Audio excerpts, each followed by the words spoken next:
સુરતા શૂન્ય થઈને વર્તી પામી વિશ્રામ, જલમ મરણના એના ફેરા ટળ્યા પામી પદ નિર્વાણ.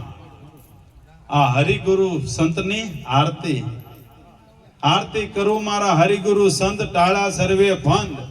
આ 84 ના બંધ હરિગુરુ દેવની આરતી. આ અખે પદ અલોક્યું કરીએ ને સાચા સદગુરુની ખોજ. અજર અમર પોતે છે આત્મા, વાલો મારો વિલસા છે પોતાની મોજ.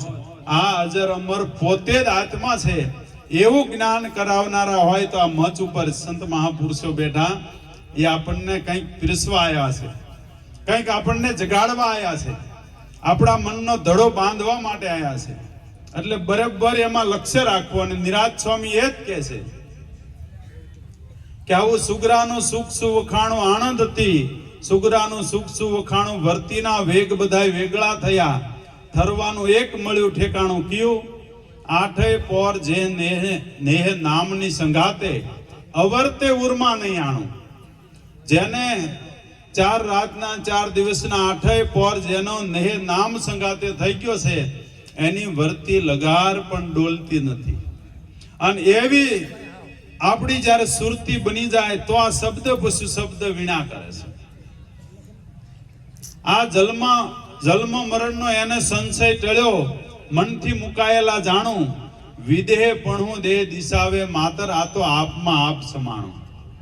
દરેક મહાપુરુષોએ સોહમ અસ્મિ આત્મા સંયમ છે આવી દરેક મહાપુરુષોએ ટકોર કરી છે. અને ટકોર કરી છે ને એની અંદર આપણે ચિત્ત પુરવવાનું છે. કેમ કે ધ્યાન મૂલમ ગુરુ મૂર્તિ, પૂંજા મૂલમ ગુરુ પદ. આ જે પૂંજા થઈ રહી છે શાની થાય છે? પદની પૂંજા છે, કોઈ વ્યક્તિની પૂંજા છે નહીં.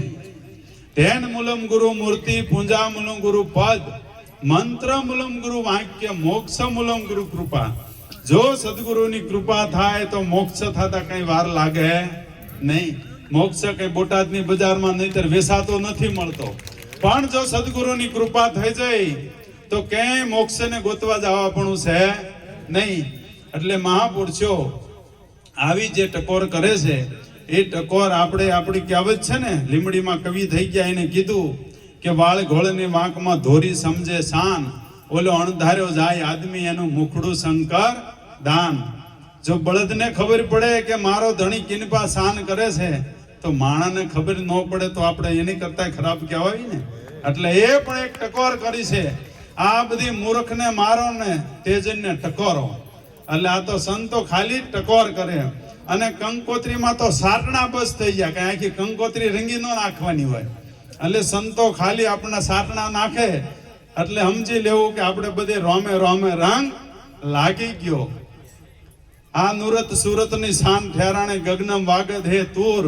આ રોમે રોમે રંગ લાગી ગયો. પછી નક્ષી પ્રગટા નૂર, પ્યાલો મેં વિધેલ છે ભરપૂર.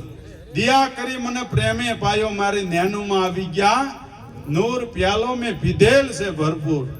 તો જેને ભાવે ને પ્રીતે જેને પૂરા નર ભેટા, વર્ષક નિર્મળ હાચા નૂર.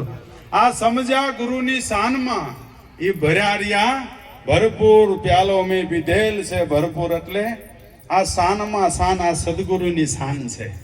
આથી વિશેષ શાન આ દુનિયામાં કોઈ બીજી મોટી છે નહીં. એટલે મહાપુરુષો આપણને જે શાન કરે છે એ શાનને આપણે બરોબર સમજી લેવાની છે અને એ શાનને સમજીને માણી લેવાની છે.